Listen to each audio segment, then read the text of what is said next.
আসামোলজি চেনেললৈ আপোনালোক সকলোকে স্বাগতম জনাইছো। আজিৰ ভিডিঅ'টোত কেইটামান গুৰুত্বপূৰ্ণ সাধাৰণ জ্ঞানৰ প্ৰশ্ন উত্তৰ উল্লেখ কৰা হ'ল। ভিডিঅ'টোৰ প্ৰথম প্ৰশ্নটো হৈছে 2025 বৰ্ষত পদ্মভূষণ সন্মান লাভ কৰা অসমৰ ব্যক্তিগৰাকী কোন? উত্তৰ যতীন গোস্বামী। যতীন গোস্বামী অসমৰ এগৰাকী সত্ৰীয়া নৃত্যশিল্পী আৰু নৃত্য পৰিচালক। তেখেতে 2004 চনত সংগীত নাটক অকাডেমি বঁটা, 2008 চনত পদ্মশ্ৰী সন্মান আৰু 2019 বৰ্ষত সংগীত নাটক অকাডেমি ফেলোশ্বিপ লাভ কৰিছিল। এইবাৰ 2025 বৰ্ষত যতীন গোস্বামীৰ উপৰিও অসমৰ আৰু 4গৰাকী ব্যক্তিক পদ্মশ্ৰী সন্মান প্ৰদান কৰা হৈছে। এই 4গৰাকী ব্যক্তি হ'ল ৰেৱকান্ত মহন্ত, অনিল কুমাৰ বড়ো, গীতা উপাধ্যায় আৰু জয়নাচৰণ বাথাৰী। কাটছাথিভু দ্বীপ কোন ঠাইত অৱস্থিত? উত্তৰ পাক ষ্ট্ৰেইটত। পাক প্ৰণালী বা পাক ষ্ট্ৰেইট ভাৰত আৰু শ্ৰীলংকাৰ মাজত অৱস্থিত।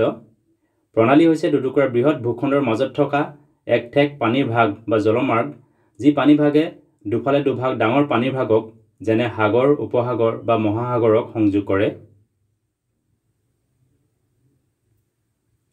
সৰ্বাধিক IPLৰ খিতাপ জয় কৰা দলটো কি? উত্তৰ এতিয়ালৈকে দুটা দলেই সৰ্বাধিক IPLৰ খিতাপ জয় কৰিছে।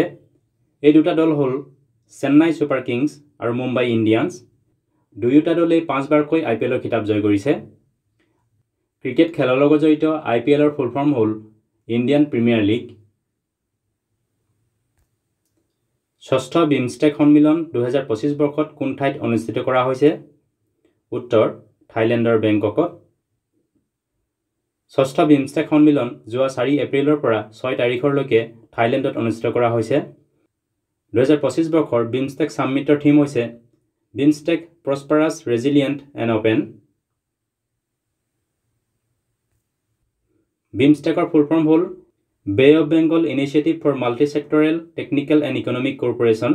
বিমষ্টেক গঠন কৰা হৈছিলে 1997 চনত। বিমষ্টেকৰ বৰ্তমান 7খন সদস্য ৰাষ্ট্ৰ আছে।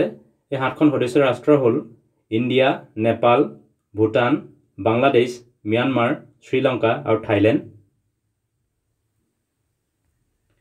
মাটি অবিহনে কেৱল পানীত পোষক দ্ৰব্য মিহলি কৰি কৰা খেতিৰ পদ্ধতিক কি বোলে? উত্তৰ হাইড্ৰপনিক্স। হাইড্ৰপনিক্স হৈছে এক আধুনিক কৃষি পদ্ধতি।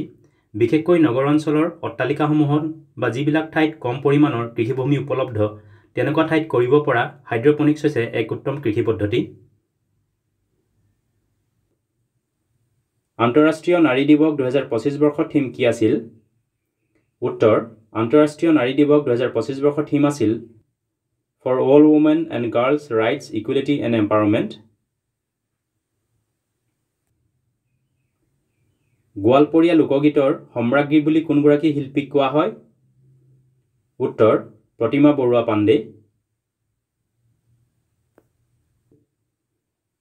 বোলছবি আৰু মনোৰঞ্জন জগতৰ লগত জড়িত IMDBৰ সম্পূৰ্ণ অৰ্থ কি? উত্তৰ IMDBৰ ফুল ফৰ্ম হ'ল internet movie database. Ghuguha national fossil park অৰ্থাৎ ঘুগুহা ৰাষ্ট্ৰীয় জীৱাশ্ম উদ্যান কোন ৰাজ্যত আছে? উত্তৰ মধ্যপ্ৰদেশত।